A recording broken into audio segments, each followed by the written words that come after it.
Hey, this is Jay Bleed, and you're about to watch Bleedcast, episode Unlucky 13 with Stza. Now, this is a collection of 13 things that didn't make it into the 20th anniversary conversation of Fuck World Trade, which hopefully you saw that. And it would seem that Stza and myself are blessed with a lot of bad luck just in general, because the first 2 hours of video that we shot is corrupted. It would not let me save the video, it wouldn't let me edit or transfer it. What it would let me do, oddly enough, is play some of the video back and screen record it. So I've salvaged some of the lost video, and that's what you're about to see here. And you probably won't notice that it looks any different, because it does look pretty good. But that does explain why there's 40 seconds to a minute's worth of lost video here and there, just throughout the first half of this video especially. Luckily, we started the conversation by talking about the bonus tracks on the Fat Reissue, the songs that didn't make it onto the album. And Stza took about 40 minutes to tell me the story of where he met Blag the Ripper for the first time. We brought him back on for day 2 to redo some of the early parts of that conversation. And what happened was we just missed a lot of stuff.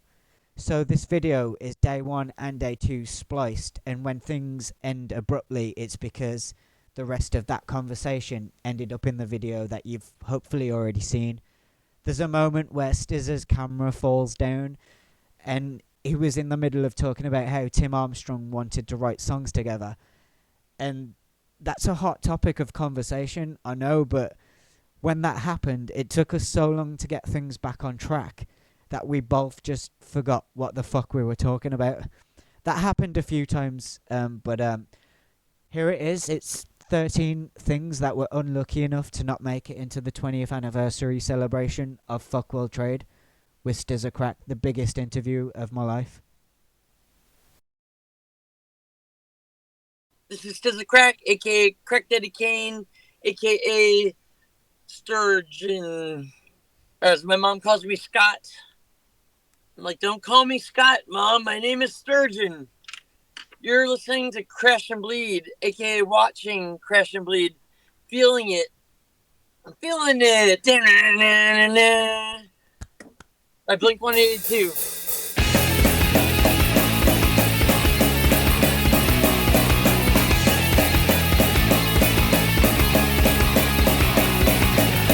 The only record that I have is Fuck World Trade, so I made shelves out of it.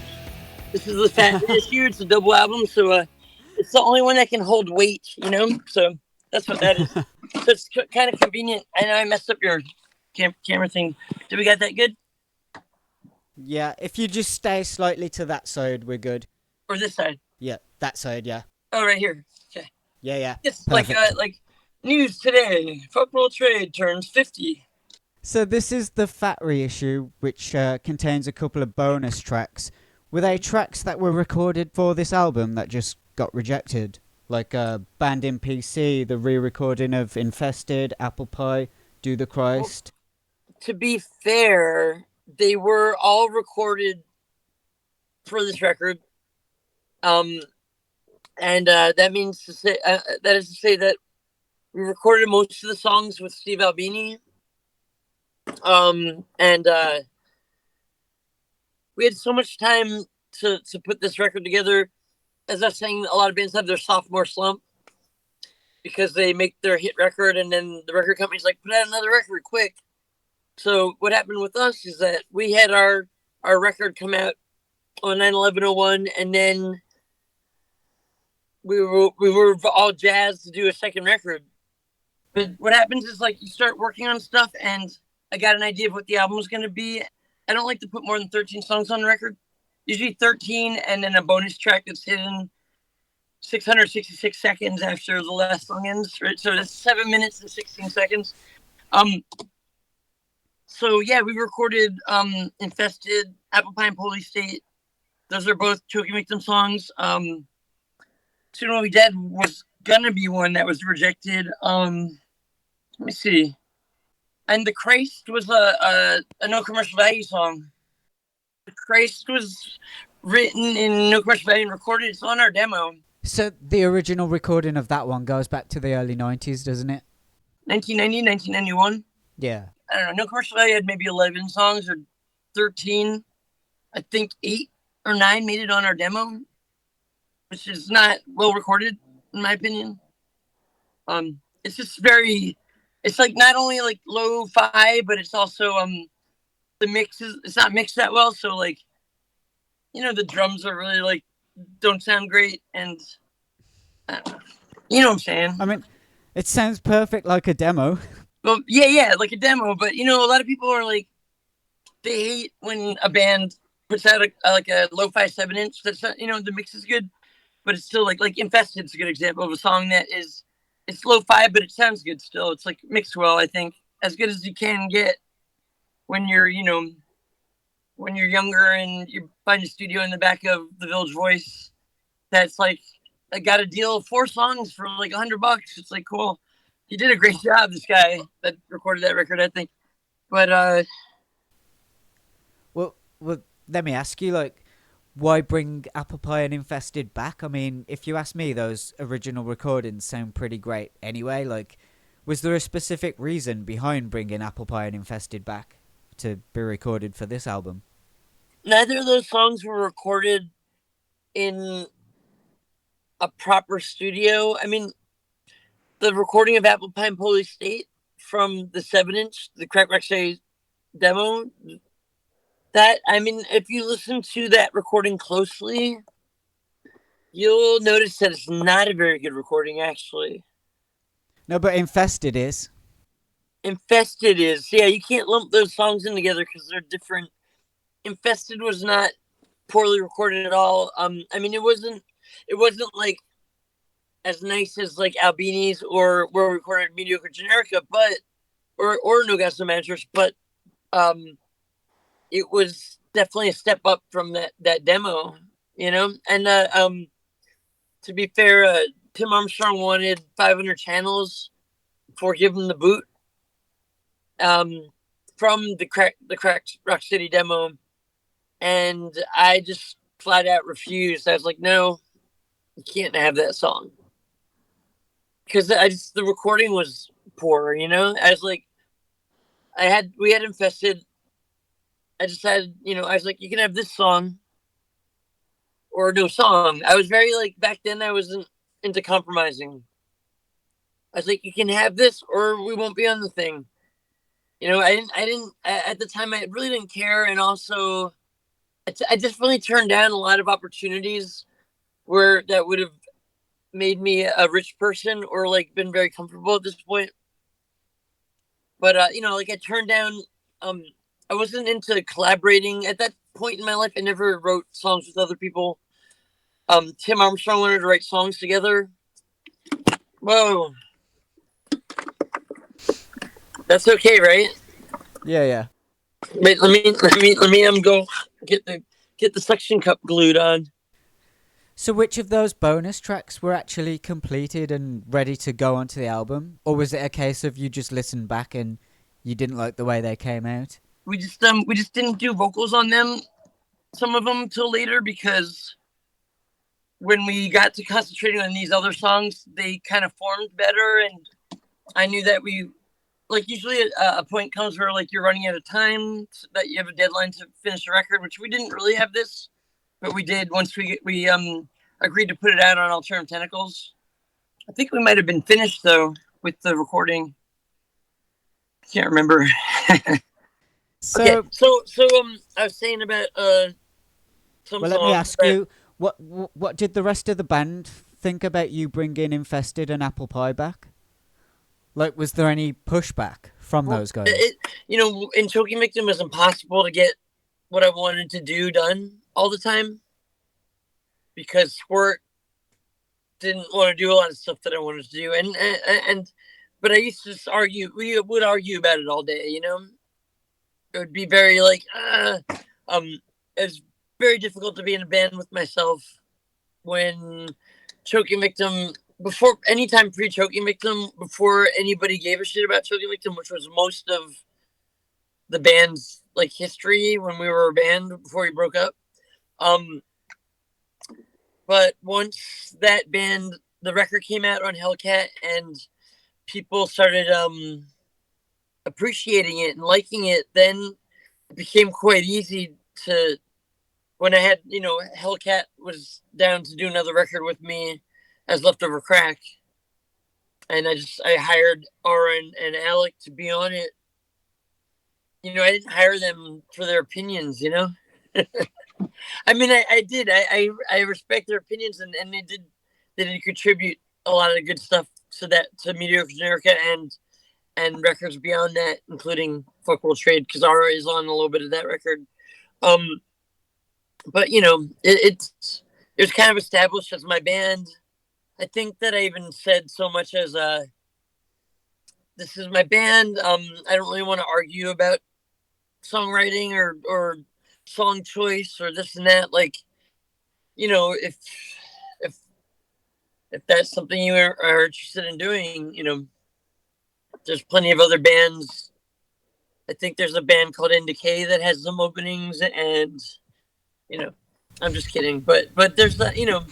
I did make it a stipulation before I had those guys play with me. I was like, I'm gonna just be calling the shots mostly, and I want your guys' input, but I absolutely don't care about it. Well, it's hard to say that with joking without being a little bit serious. But I of course I cared about their input, but I also didn't care about their input. But I was very in my head back then, and very much like wrote all the parts. I don't even think I needed to play anything to write the things back then. I think it was all in my head. Like, I knew that I had to have two guitars doing two different things and what the bass was going to do. And I generally demo the drums, playing the drums first. I'd either have no idea for the song or I'd have the whole song written. Either way, it came out pretty good, I think. Yeah. Well, on that subject of Choking Victim, how many tracks from this album were actually written for Choking Victim? I think one song, besides that, including the stuff at the end. Soon Will Be Dead's the only one that I wrote and tried to put in Choking Victim. Yeah. And is that the version that we get on the Fat reissue as the bonus track at the end? The early Choking Victim. Is that on recording. the CD, I guess? Yeah. Oh, it's the hidden track or whatever. Yeah, that's just me. No, that's me and my 4-track in Montana. So that is not the original version was acoustic, and I would play it with. There was this like Christmas song I wrote that was kind of dumb that I'd play acoustic. I had 2 songs that I played acoustic that I never recorded up until then, and I'd do like Nazi White Trash, which was a no commercial value song. There's a lot more songs that I wrote before Leftover Crack that are in Leftover Crack now in like the last record than were on the first 2 records. Yeah. I think. and you have Do the Christ on the bonus tracks there. That has Blag the Ripper on it. Yes. How and why did that happen? Well, actually, if you read your the back of your record, it says it's Blag Jesus, a fellow named Blag Jesus, I should say on it. I'm not into the Blag.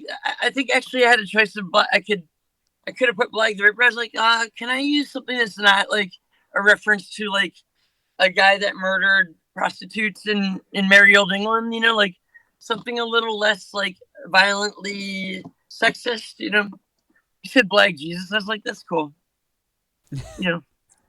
Jesus turned the other cheek. If you know what I'm saying. So do you have a story of where you met Blag for the first time? Yes, it's great. Blag hates it. I was in the Epitaph offices when I was working on Leftover Cracks record. So this would have been around 98 or 99 or something. And so I worked. So I spent a lot of time there. Let me tell you this real quick. The guy that recorded the first No Guys, No Managers and Victim Comes Alive and Mediocre Generica, aka Shoot the Kids at School, he was an employee at Epitaph. His name is Mike Trujillo. I've been in touch with him because I'm trying to get him to New York to record our new record, and he's very slow at getting back to me. But he worked there, so I stayed at this what was a crack motel across the street from Epitaph called the Olive Motel. It's still there, but it's a boutique. It's a boutique motel, which is what they call shitty motels when they put new paint on it and put a nice TV and a nice carpet and raise it to like $300 a night. It was $20 a night, or it's $25 a night, and it was something like $100 a week to stay there. Very convenient for my situation, especially because I wasn't paying for the first 6 months. It was this girl named the Wicks she was the head of the Hellcat for when it first started, and she put me and Squirt and Peasant Shane up in our own rooms at this motel. And let me tell you, I didn't even know it was a crack motel until like way months after I'd been there. It's kind of when after those guys left me there, and I was in LA by myself, and then I was like, all these guys kept inviting me to their room, being all creepy, and I was like, I don't know, man. And they just wanted to smoke crack with me. It was fine. They're nice people. It was fine. And then somewhere along the way, you meet Blag the Ripper. Yeah. All right. So I'm spending all this time there, but so this is not a nice motel. It's like it's real shit. It's a really tiny, and it's really dirty, and but back then that did not bother me at all. I mean, I was sleeping in squats in abandoned buildings and like in ditches and whatnot. I had slept behind Epitaph, which was in its own gate. They had their own parking lot with a gate, and I knew the code, so I'd go in there and I'd sneak to the back of it, and there's like this kind of like thing for diverting water, a little kind of like a canal thing. Like if it rained really heavy, it would just throw the water back into the gutter or something.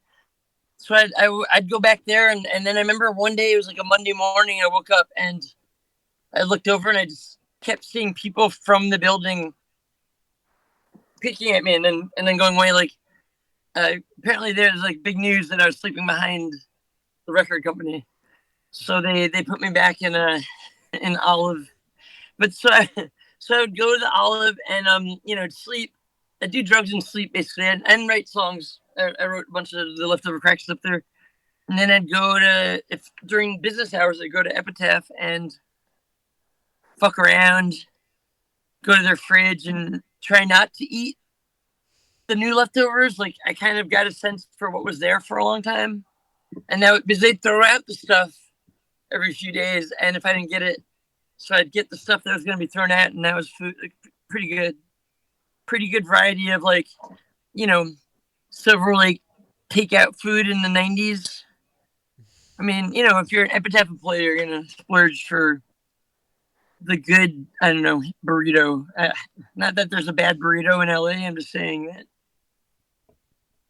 that there's snobby burrito and there's like the regular one. They're both good equally. All right. Positivity. Let's keep it positive. I feel like I totally didn't answer your question, whatever the hell it was. How meeting Blag for the first time? I guess. So one of these days I go and I'm walking around Epitaph and I kind of hung out in this bullpen area. There's 2 levels, right? So there's the bottom where most of the employees were downstairs in this big room that it was kind of like a loft. It had like very high ceilings. And then up top on one side, there was like kind of in an L shape, there was this a balcony, and there's some employees were up there. And then right at the beginning of that balcony where you first got up there, there was some computers, and that's where they put the interns. And me and the interns were there. So there's a computer I could use, and I could print stuff. So I basically use that as my base, like during the recording and after, to make the artwork. Like it was like quite a exciting thing for me to have like, free reign over a Xerox machine. You know what I mean? I could make negative image. I could do. I could blow everything up or shrink it down, and because I used to do mostly collages, right? Like Rock the 40 Ounce is a collage, and No Guys, No Measures, and yeah. So Blag was there. That's where I seen him. I was sitting at the bullpen working on art, and I seen him going upstairs. He had a bunch of posters he was signing to give to, I think, Come Clean had just come out, the Dwarves record, Come Clean, and he like signed a bunch of posters as a giveaway, or like, real record labels used to do stuff like that, where it's like, order this and you'll get a sign this or that, or contest to win us a spot on the Billboard charts. Like, just you can win a thing that's worthless to most people. You ever notice like they put all this like money into advertising a contest, like maybe tens of thousands of dollars to put it on even now on like Instagram, and it's like you could win a ticket to the show, a 7-inch record. It's like, all right, that prize is like $2, and you're trying to drum up, like, give us like a trip somewhere, I want a trip to Birmingham. I want to do a tour of Birmingham. Birmingham is what we like to call it in the States, because we like to eat ham and bacon and stuff. But Birmingham, Hull, just those two. Those are good. It's a tour of the better industrial towns that people like, have good stories about and whatnot. Okay, so Blag's signing stuff. You're meeting he's him for signing the stuff, first time. and so I go up to him, and you're never gonna get this through the story, but it's okay. That's your investment in time. How many times do I have to tell you? This is a great part of the story. This is like the exciting, amazing part. You're gonna love this like climactic. It's all been building to me walking up to him saying, "Hey, I like the Dwarves. I really like the last couple records. Like, Dwarves Are Young, Good Looking is a particular favorite. My name's Sturgeon. I'm in a band called Leftover Crack. There's Blag. Hey, what's up?" He's like, like, all right, cool. That guy didn't know me, didn't care. I'm sure he hadn't heard of my band, but also, he it was cool because he treated me like we were like on the street or something, and I was bugging him. He was like trying to eat food. I don't think my breasts were big enough for his. No, I'm just kidding. He doesn't like breasts. He likes thighs and wings. He was, I don't know. These guys with their posters, they're all signing posters. They're all in a bad mood. Like, I get it. I get off stage, or someone gets off stage that just performed, and I'm all up their ass like, "Hey, can you sign this or that?" And they're like grumpy or something. But we're in the record office. It's not like open to the world. Though they did let some homeless people in. I guess. I mean, I couldn't have smelled great. I don't know if maybe that has something to do with it. He might have been holding his mouth, not wanting to speak a lot, so he wouldn't have to eat the particles of my smell, So somehow he ends up on the song. Well, this guy Chicken from the band Dead to Me. You know this band? Yeah. He's in that band. He used to be like, I think before he had that band and was on Fat, he was like their mailroom guy or something at Fat, right? I don't know if he had a band yet when he introduced us, but he introduced us to Fat Mike, and Mike had these also, what's with posters? They always have an armful of posters, these guys. Maybe I shouldn't talk to people when they have an armful of posters. Like, they're really heavy or like unwieldy. Like, don't you see I'm carrying these posters? They're heavy. Like, okay. But he's like, he went like this. This is kind of fucked up. I love it. How fucked up it is, because he's never will live it down. Like, Chicken's like, hey, this is Ezra and Sturgeon from Leftover Crack, Choking Victim, and he goes like this. He just doesn't look at Ezra. He looks at me. He goes, Stands on my feet, back up. Not a word. He just turns and walks away. But goes to his office. Close the door. I was like, okay. And I feel like Chicken was he was embarrassed because like he's like, he never did that before. He's like one of those like, I don't know.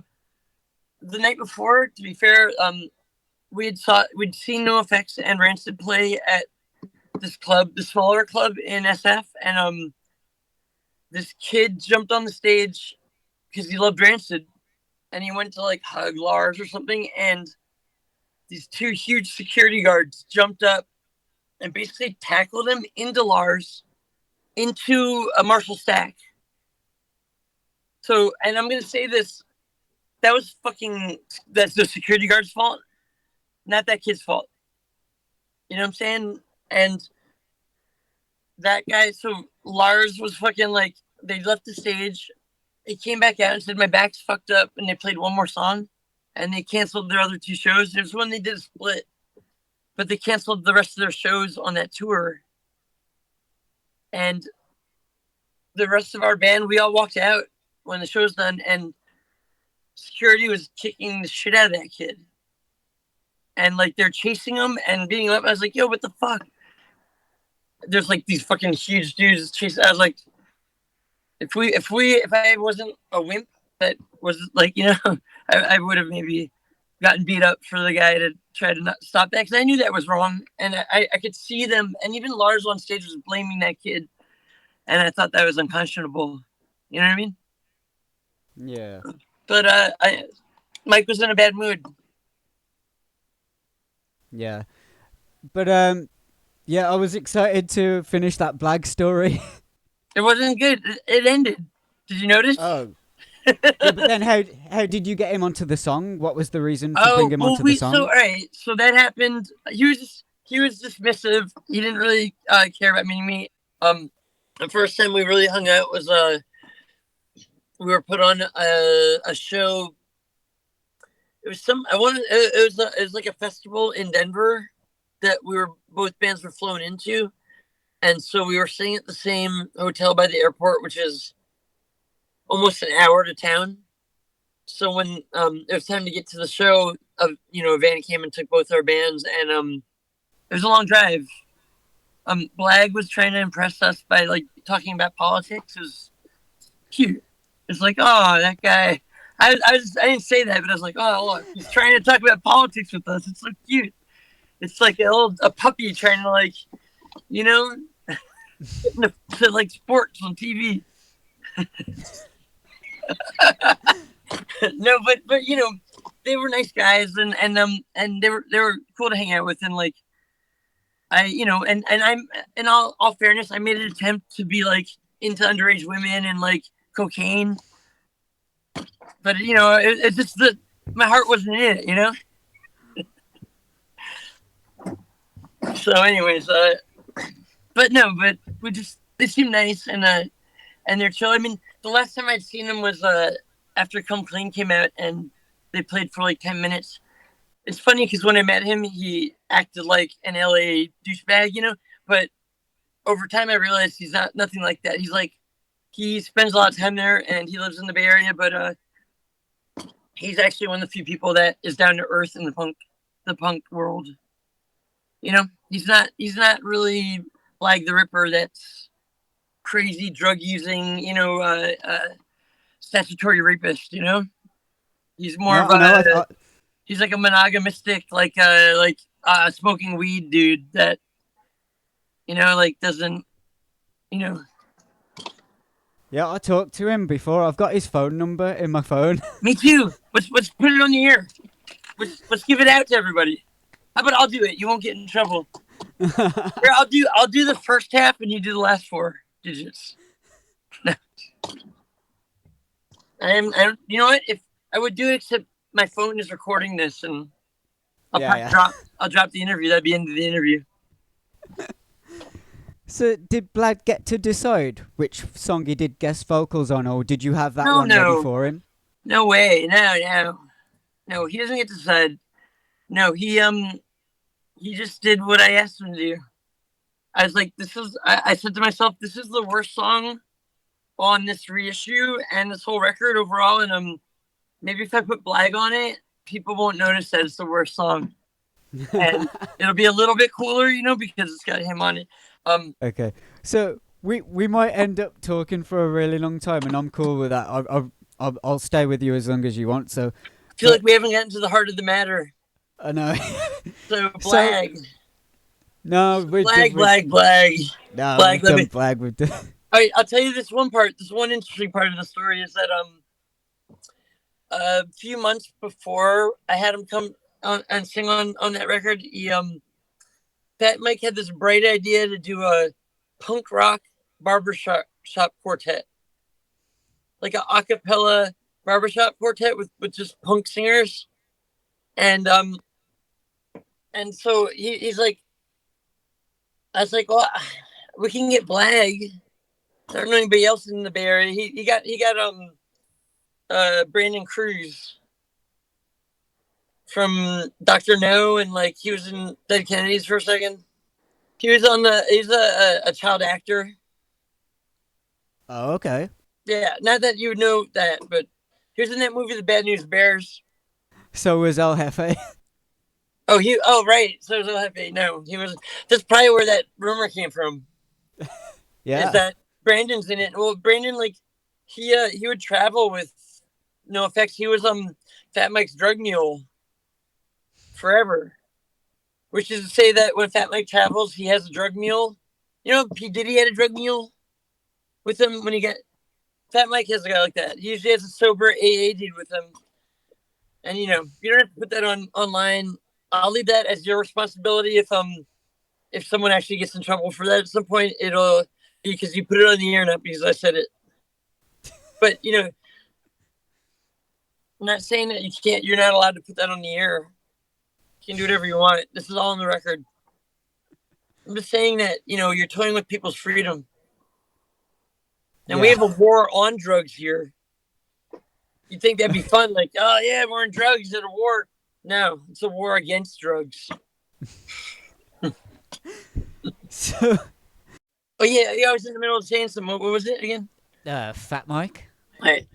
Fat Mike had this stupid song that he wanted us to do. So he asked me, and he had Brandon Cruz from Dr. No, and he had more recently had been singing with Dead Kennedys. He was their first singer after Post Jello. And Mike was like, "Who do you know?" And I was like, "I don't know. Blag lives in SF. We're all in SF." And he showed up, and really, I'll be honest, Blag's probably the only one that can sing out of the four of us. But at the end of the day, it's not going to be good because A, Fat Mike wrote it, and B, it's a barbershop quartet. It's like two terrible things that are like not going to make a plus, I'm just saying that I think I felt bad because like Blag had taken all this time out of his day. Brandon was a drug mule. He was there. He's getting paid to be there. I think I was around because I was staying there for free. Maybe I was recording, maybe I wasn't. I can't remember. But Blag, we took up a lot of his time, and I think we were reissuing Fuck World Trade. So I was like, hey, you know what? Why don't you come in next week and do this song with us? So that song was not recorded. I mean, to be honest, the vocals weren't recorded on most of the stuff. These songs might have had more of a chance of making it onto Fuck World Trade if the vocals were done. I mean, Band NPC was done in time, but that was held back for a ABC No Rio comp, like a benefit for ABC No Rio, which is kind of like the East Coast Gilman Street. That's not around anymore. Yeah. And plus, I was banned from playing there, but not banned from writing a song to benefit them so they could keep the space open for punk bands, which they failed miserably at. They probably needed us to play. At the end of the day, I think the comp never came out. I think one of the reasons was because they didn't want our song on it. So it happens all the time. It's really cool having this power. Like, some people will protest the show so it doesn't happen.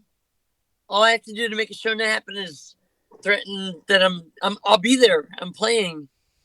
Oh, you're not gonna let's play? Well, I'll be there playing anyways. Usually they're like, shut it down. We don't want this guy playing near our show. Fine. Well, I was sad to cut this next scene from the 20th anniversary conversation just because it was too long, but it's kind of a fun one. Before this, we were just talking about the variety in leftover crack records, and here's where we ended up. People say that, like to say that the record album is dead because of the internet streaming and like listening to people just listen to songs. But I think way before that was a factor. I like to think that the leftover crack records you could listen to, and you had this variety in there that made it interesting enough, hopefully, to listen to. I'll be honest, that first record, Mediocre Generica, for some reason I didn't have a lot of songs. That's a lot of filler. That record, if you take the songs without intros and things in between the songs, probably like 18 minutes or something. And it's like, it's 18 minutes, probably like 30 with all the stuff in it. Yeah, There's a lot of stuff that aren't. What's that? People still love that first album, you know. Well, I think people like that when things are shorter, because it's like when it's. I do too. I noticed that if a record, like, all right, we've been talking about the Dwarves anyways. A good example is the Dwarves are young and good looking.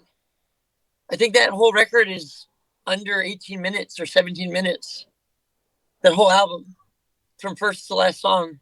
Well, they've got earlier albums that are shorter than that. Yeah, but they're not. I don't know. I never listened to them, and the ones I heard, I'm not really into garage rock that much. There's only a few bands I like. I like that they got really poppy on that record. Like they got melodic, and there's the songwriting of, like, I don't know. I was brought up with the Beatles, right? And there's a thing that nobody's been able to duplicate the Beatles songwriting. There's just so much put into it, right? Like, from weird chords to, like, just they tried new things that still people haven't like done. You know, they haven't like copied, because it's complicated the way that it's recorded and whatnot. You know, what's my point? My point is, though, at the heart of the Beatles catalog, the thing that I heard in the womb, because my parents were Beatles fans, and I have this theory that I heard a lot of that stuff before I was born. You hear music, you can hear the vibrations, and I think when there's something like that that's like melodies that are pleasing, that like kind of, I find like music to be kind of like a drug that, like, a good melody will give me a body high, kind of, right? And I think I was getting that before I was born, even, you know? Yeah. If that makes sense. So when the Dwarves decided to incorporate songwriting like that, it's really essentially, I mean, if you have to get, just to simplify things, to get to the heart of the matter, that songwriting that makes those songs good is really like melodic, poppy songwriting that was utilized in rock by the Beatles the most, you know? Without the Beatles, you don't have that record, really, or the same, you don't have it the same way, right? Yeah. I try to use that whenever possible in my songwriting, but you just don't hear it that much because the styles are so different, right? Yeah. The song you'll hear it in the most is probably like 2 Cups of Tea, which is actually a mix between a Who song and a Kinks song, or no, it's a Who song and a Spinal Tap song. Well, on the subject of the Beatles, I actually told Joe from the Dead Milkmen that I liked his songwriting better than the Beatles. Well, you know, Joe's songwriting is amazing, and there's definitely a case to be made for his songwriting, because you got to think the Beatles is 4 guys and George Martin. Joe Jack writes songs by himself mostly.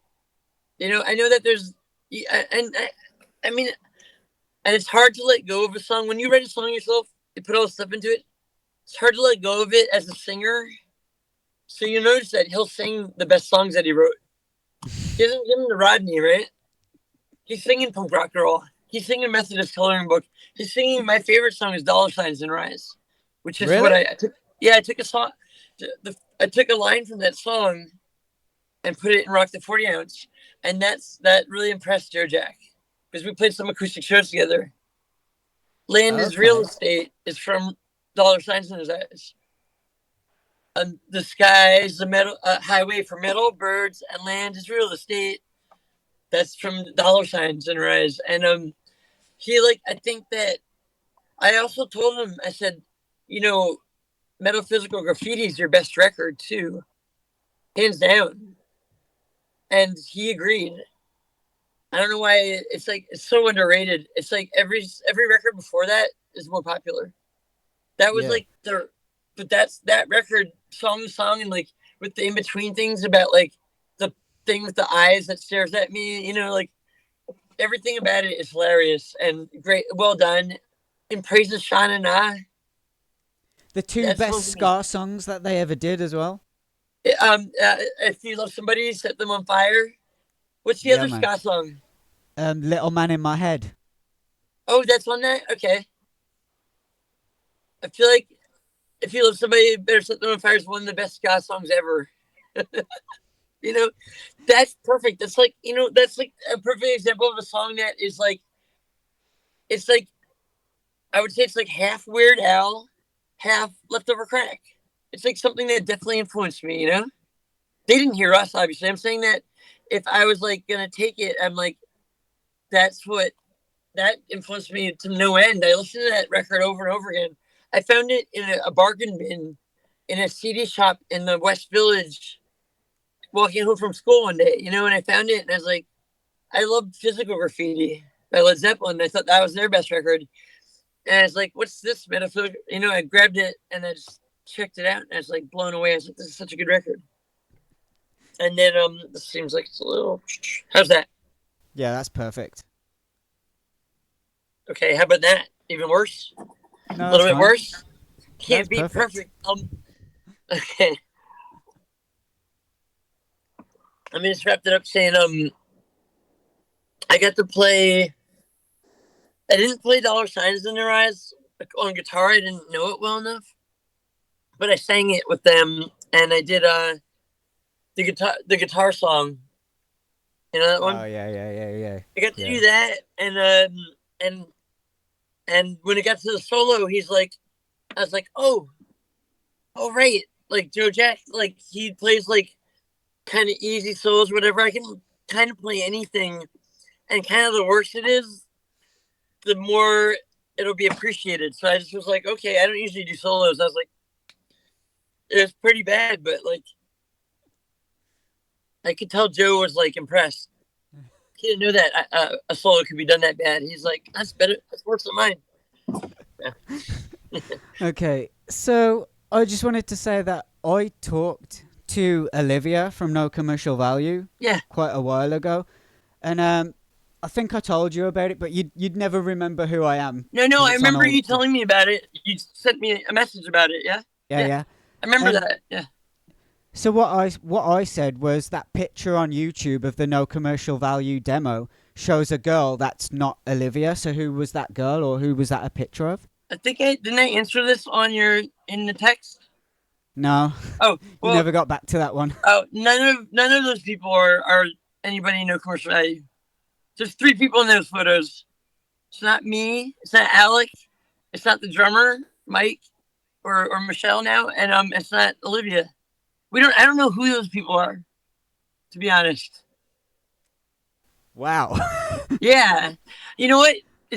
Someone else also asked me the same question, and I must have. I get in these like bursts of being too busy and getting too many messages, and then like if someone writes me a message, I think you wrote me a message kind of not during a time of too much busyness, but I also forget that I have messages on Instagram a lot, and the past 5 years I've really not been keen to check out my messages on any social media too much. You know, Yeah. it's a long story, but it ends in me throwing the phone and saying, fuck social media, I don't want to read this stuff. But I tried to answer people's stuff when I felt confident enough to read really mean things that people were saying to me about me that aren't true. So, this is the stuff that didn't make it into the original conversation of Clear Channel. This is because it went over an hour and 20 minutes and we just wanted to get through more of the songs. So, here it is. So, our first tour started on the 14th of September, 2001. And we toured all around the country. I can't remember if it was that first week or if we hit it later on, a couple weeks later, but we get to Detroit and we're playing in this club called, what's it called? The Shelter. Sorry. It's called The Shelter. It's where Eminem filmed his movie 8 Mile. It's actually also the club where he used to do rap battles and kind of got popular because they have the Shelter's in the basement. It holds maybe 600 people, 700 people. And then upstairs is a place called St. Andrew's Theater or St. Andrew's Cathedral, whatever. It used to be a church. And they have a couple thousand capacity up there. And when we played there, I remember first that Shane McGowan and the Popes were playing upstairs.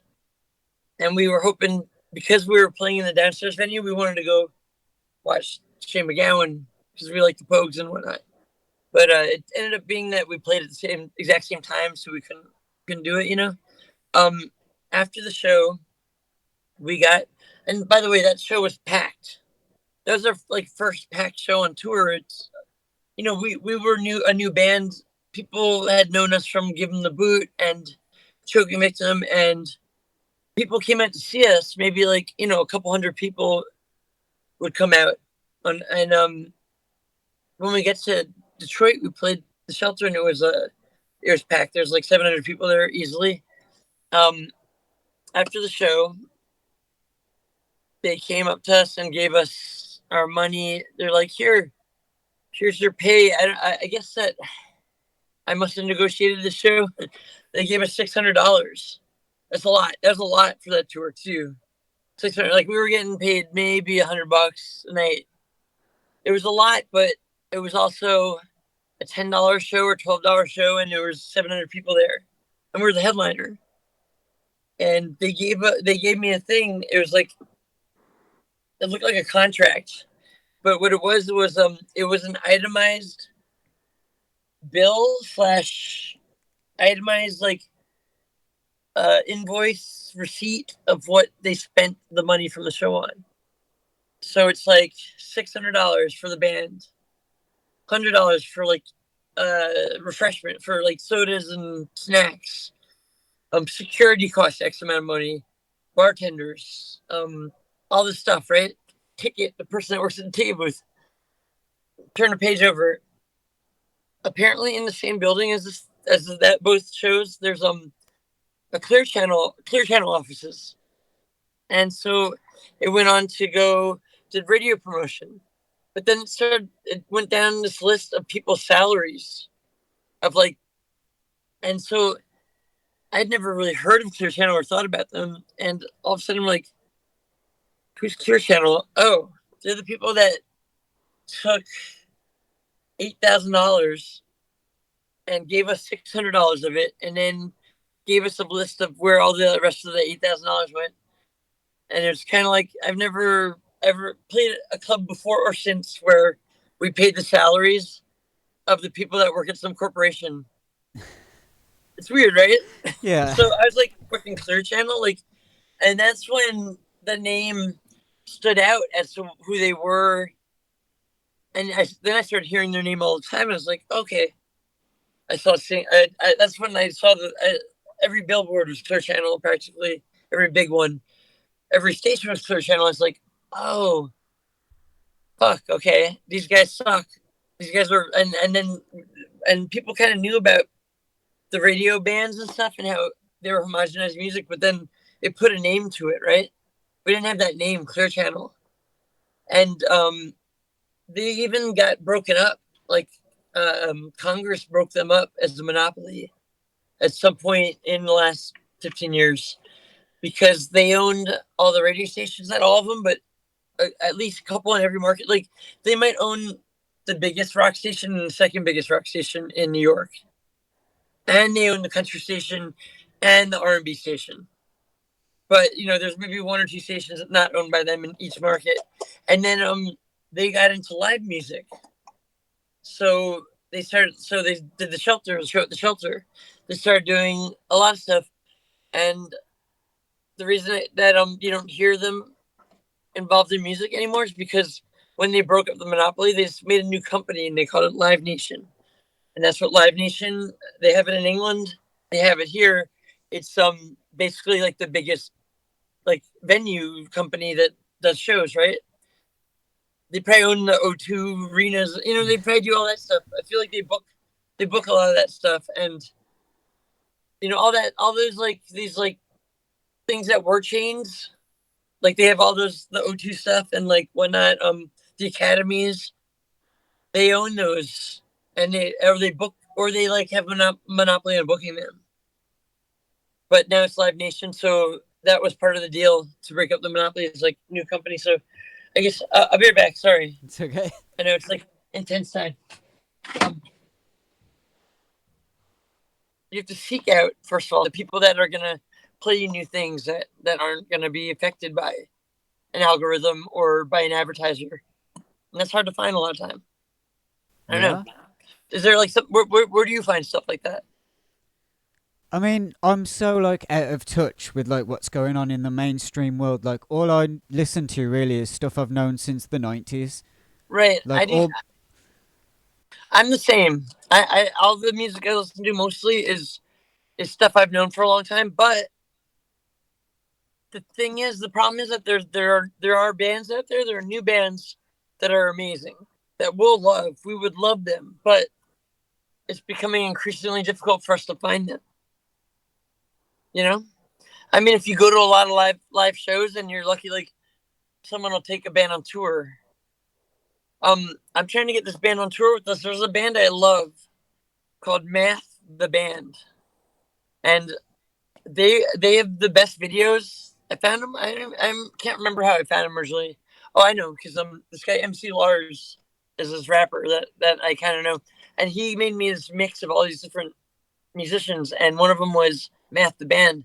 And this is like 10 years ago, and I love this band, and I over time I've looked up all their videos. Every video of theirs is amazing, and all their songs are great.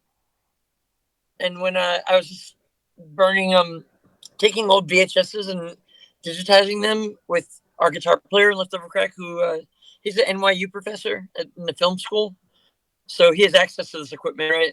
And we're talking about stuff, and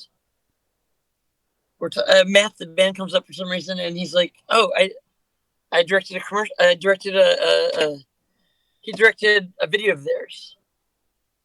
And I'm like, "Really? You know these people?" Because I can't find any information about them. Turns out they're in Providence. I thought they were in Austin, and I looked up at their Instagram. They're playing. They're like the first band out of 4 at shows with bands that nobody's ever heard of. This band should be huge. They should be like Matt and Kim, fucking like on the radio, huge band. They're as good as any of them. And it's never took off, I guess. But I can't believe that they're like I was like, can we get them to play with us? They're like desperate to play shows, but like it shouldn't be like that. They're like Chewing on Tinfoil is a band that should be huge. If you listen to their music, you should give them a try. Check out their stuff. They're really worth listening to it. And if you like ska punk, if you like Leftover Crack, stuff like that, I think you'll appreciate them. They're really like, there's something about their music that really is well put together. I love that they don't really mask their accents. A lot of musicians will sing in an American accent. They could be from Sweden or England or wherever, and and embarrassingly enough, there's a lot of punk bands that'll sing with a British accent in America. Which is like, what are you doing? Like we're kind of friends. We're kind of friends with Total Chaos, but I'm like, hey Rob, why don't sing in a British accent? And I don't speak in a British accent between songs. Come on. I get it, but I don't. It's cute. You love Brett British songs. Gurewitz. Brett Gurewitz from Bad Religion used to do that in the 80s. He had a What are full-on you? British accent. Really? I didn't know that. Any organized system of thoughts is a bad religion. Any government is a bad religion. Any predetermined idea of how to act is a bad religion. Wow. That's wild.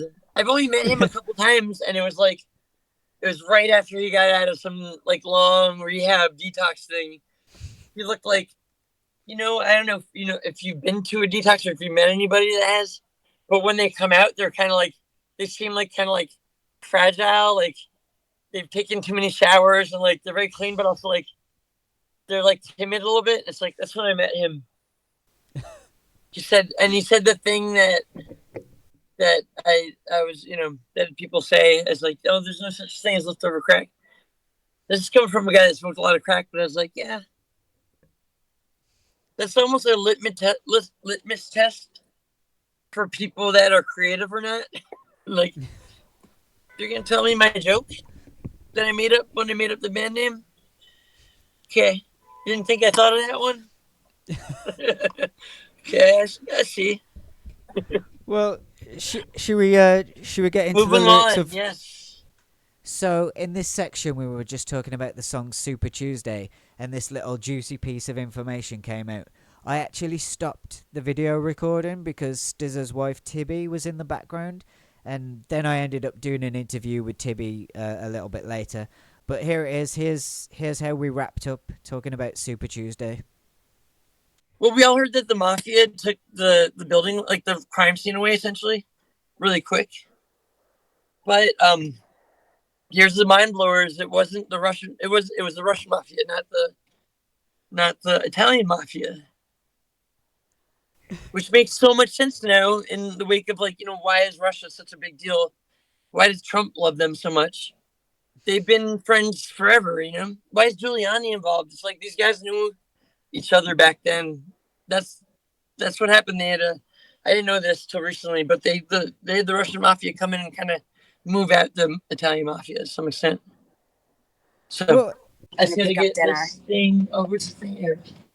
That's cool talking about the mafia stuff. Yeah, I don't want to turn it into like Joe Rogan or something, but yeah. No, I witnessed that firsthand.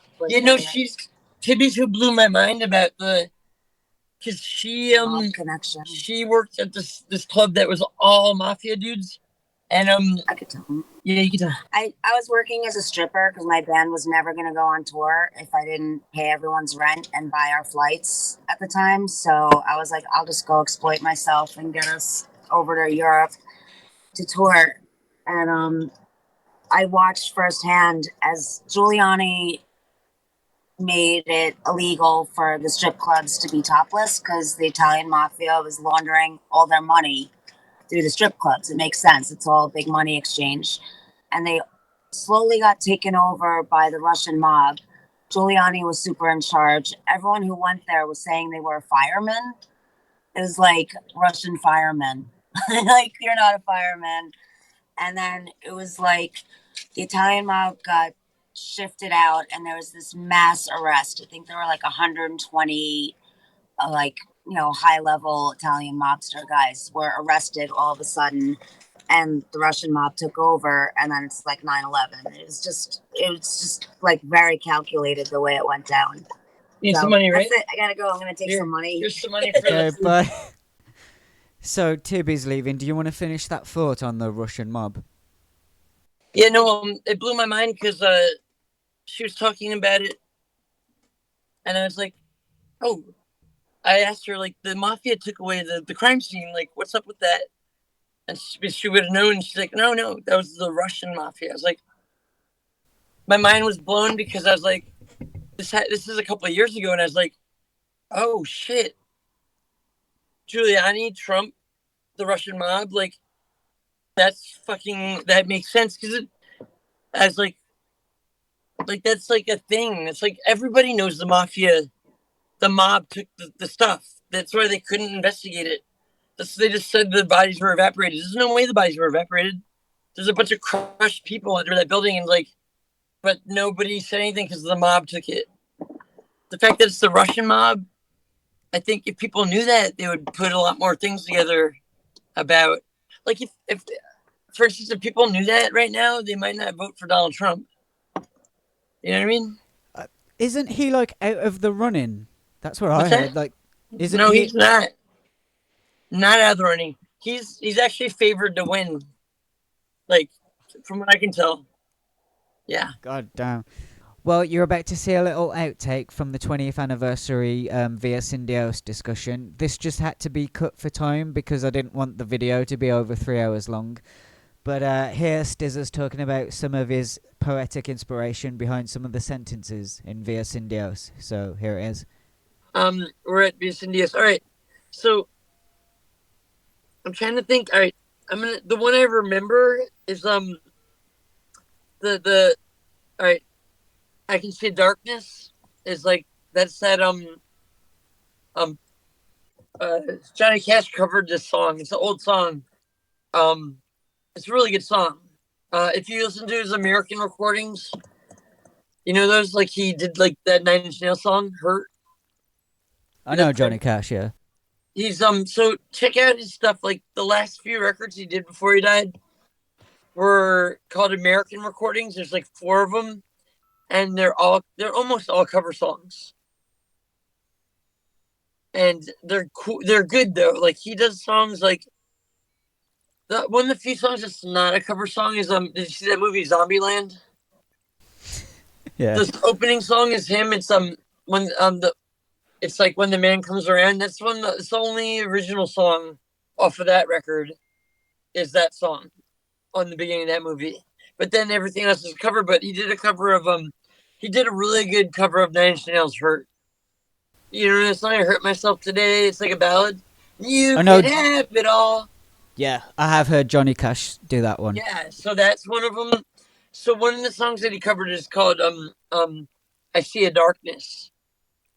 And it's really good. His cover of it's really good. You should, if I was you, I'd put a little note to check it out on YouTube or something when you're done. It's good. Like, the lyrics are good, and it's like very I really like that they started doing piano in that stuff, and it really makes it. Another song that he did, I think, on that same record is The Mercy Seat, which is a Nick Cave song. I'm not a huge Nick Cave fan, and that song in particular is not good. Nick Cave's version of that song is not good. Listen to Johnny Cash's version; it's amazing. Like, he takes the lyrics, and you realize the lyrics are pretty good. Anyways, I took that. It's the old song. I think it's from like the 1920s or something. It's like Prohibition era, so it's public domain, but it's just a good song. One of the most very important things, just in case one of us dies before we get to reconnect, there was a documentary, a Leftover Crack documentary being made. What happened to that? Oh, The Passion of the Crust. What happened to that? Okay, so what happened is that the guy that was making it is the singer from this band Team Spider. He at the end of the day, he was really bad at interviewing people. Like, he was the worst interviewer I've ever heard. And he was interviewing, like, I got him all these amazing interviews. I got him interviews with like Dick Lucas, Joe Jack, Talcum, I didn't even know Jesse Michaels at the time, really. I got him an interview with him. I got all this stuff, and like, the only person that really called the guy on his shit, and not directly, was Jesse. Texted me. He's like, "Is this guy for real? Is he being serious?" Like, I still did not know how the interviews were going. And when he said that, I looked into it, and I watched it, and it was so bad. He was like super fan. This was brought up to me the other day. He was like Chris Farley on Saturday Night Live when he meets like Paul McCartney. He's like, "You're in the Beatles. What was that like? That must have been cool, right?" Those are his questions. That's what this guy was like. That He was like Oh that man. character. So I told him that that unless he gets someone else to interview people and redoes these interviews, I'm not gonna he can release it all he wants, but I'm not signing any release forms and I'm certainly not promoting it. So if he wants that people to see it, he's gonna comply with that. And he's been really good about not pushing it. He hasn't even been trying to get it going. But I just talked to him like a month or two ago because our guitar player is he's like a good director. He's a film teacher at NYU, so he knows what he's doing. Um, I'm trying to get all the footage from the guy and permission from him to edit it and to to co-direct, co-produce it with him so that it comes out, because it'll come out if he lets me do that. But if he doesn't let me do that, it's not going to come out. It might come out if I die and maybe he's counting on me dying so that he can get someone in my family to okay it. But at this point, if it's my wife, she's not going to okay it either. So he's shit out of luck. I was so excited when I saw the trailer that's on YouTube. Like, I hope that you can do something with it, that it comes out, because it looks exciting. I think it'll come out. I just think that this guy needs to realize just what I'm talking about, because he spent a lot of money on it so far. He easily spent like dozens of thousands of dollars, right? Probably know he spent $100,000 on it. I don't know. It seems like he might have, because he was traveling a lot. He had a lot of film equipment. He shot it on film. He probably spent at least that much. And if he ever wants to see his money, he's gonna have to come to terms with the fact that he's gonna have to relinquish control of some of that. He's gonna have to take a co-producer credit or executive producer and a co-director if he wants it to come out. That being said, I don't know how to make that happen except to talk to him. Though I do have a bunch of footage on DVDs. He gave me all the footage at one point. I lost some of it, but I have most of it. I haven't looked at them yet, but I'm gonna convert them and see what I got, because I will just, because I am an anarchist and I don't give a fuck about things. I'm do illegal stuff, whatever. It's better to do something and then ask permission, because they might say no, and then you're a real asshole. But if you do it and apologize, at least you didn't knowingly. It's different. I won't ask somebody if I can do something, and if they say no, I'm not gonna do it, because I gotta. If I respect them enough to ask them, I respect them enough to respect their answer, right? So, but like I said, I will use what I have. I will make a fucking pirated documentary, and it'll be cool. And that guy could fucking cry about it and take me to court. I'd rather have the thing come out. I don't care about the money. It's like, if that thing would have come out with interviews, the interviews were done anytime in the last, prior to 5 years ago, I don't think that I would have had such problems the past 5 years. And thankfully those problems seem to be over, but still they're never going to be over. When people when people accuse people of something or make up a thing about them, that thing tends to follow them forever, and so that's something to think about for people. Well, let's not end on such a downer. I do have a way to wrap this up. Who's the most iconic punk rocker of all time?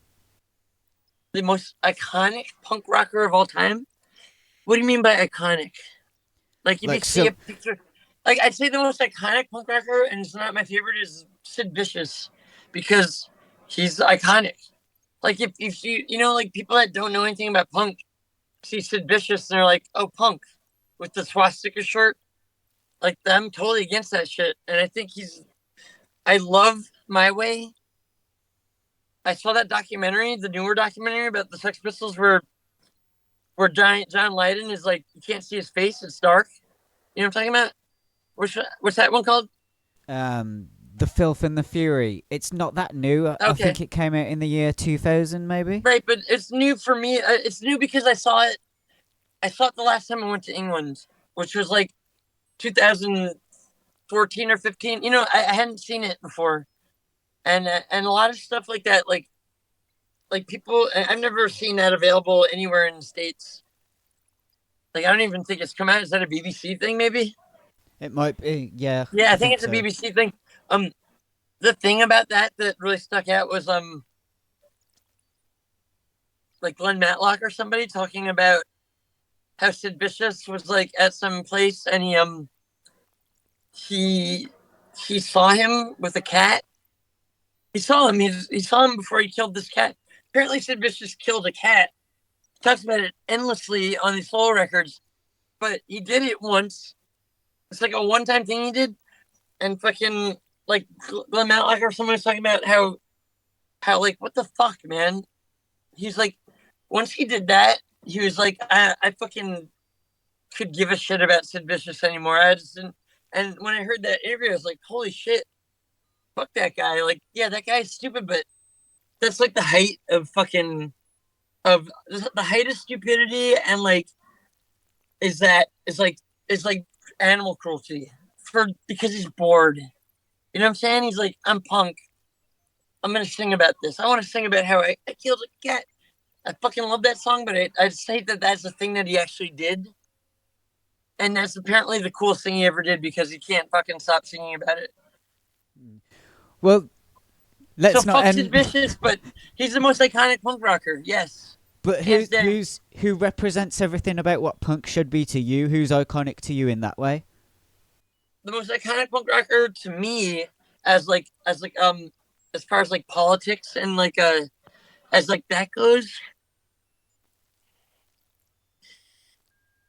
it would have used to been Joe Biafra because he had a lot to do with educating me about my politics. But knowing him as I do now, and I can't I can't choose him because he is such a disappointment to me in so many ways.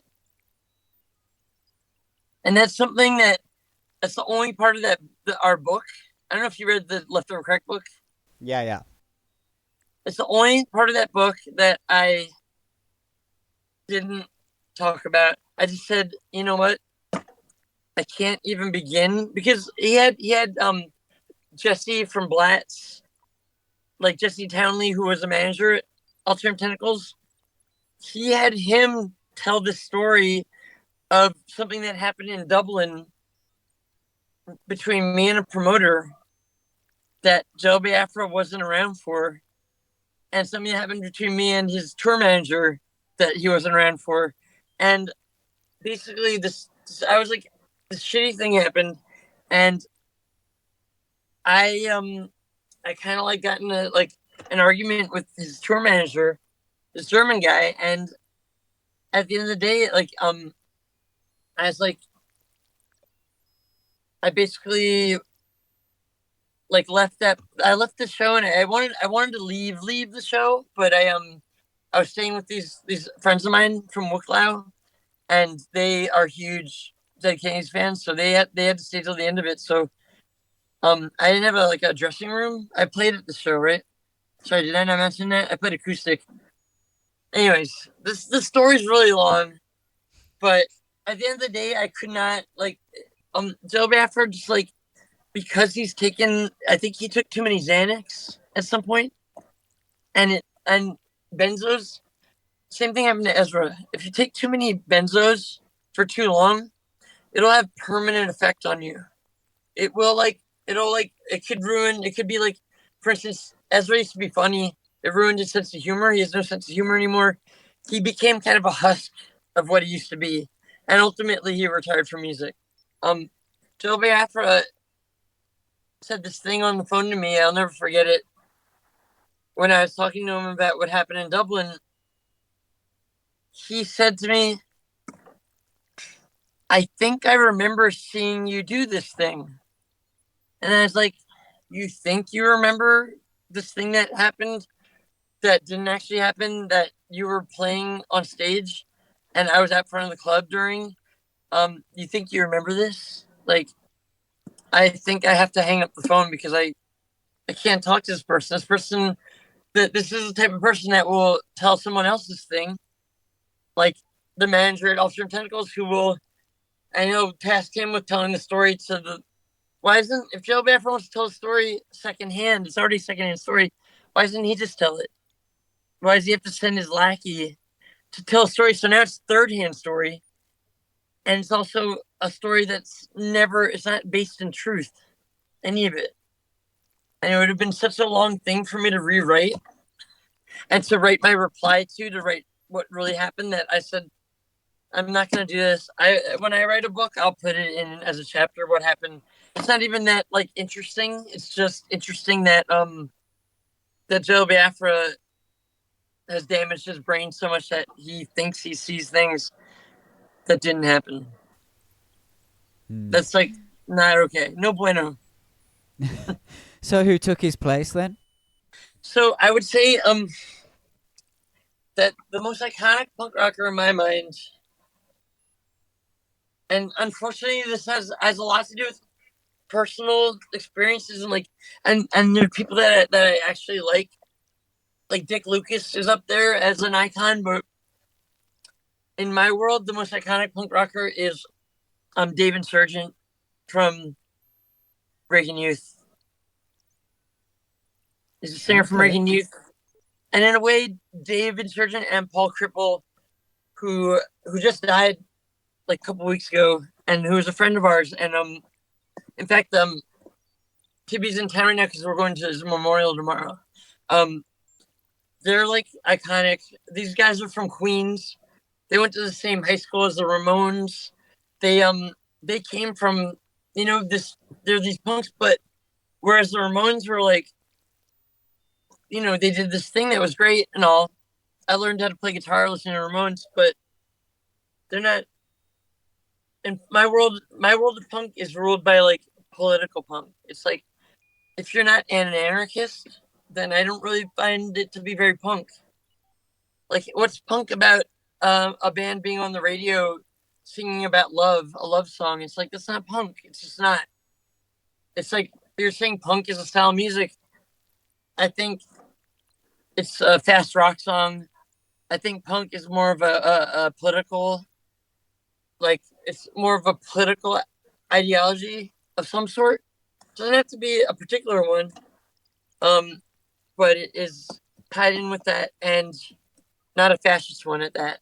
And it's a, you know, you could say secondary. It's like, it's an anti-fashion statement too.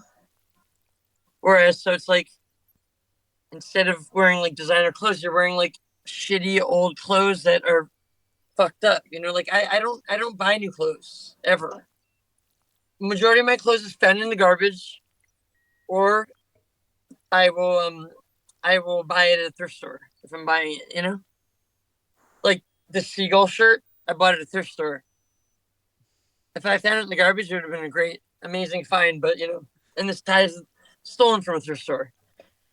But you know, but that's punk. You know, I don't think it's punk to wear a designer jacket you paid $1,000 for that has punk patches on it.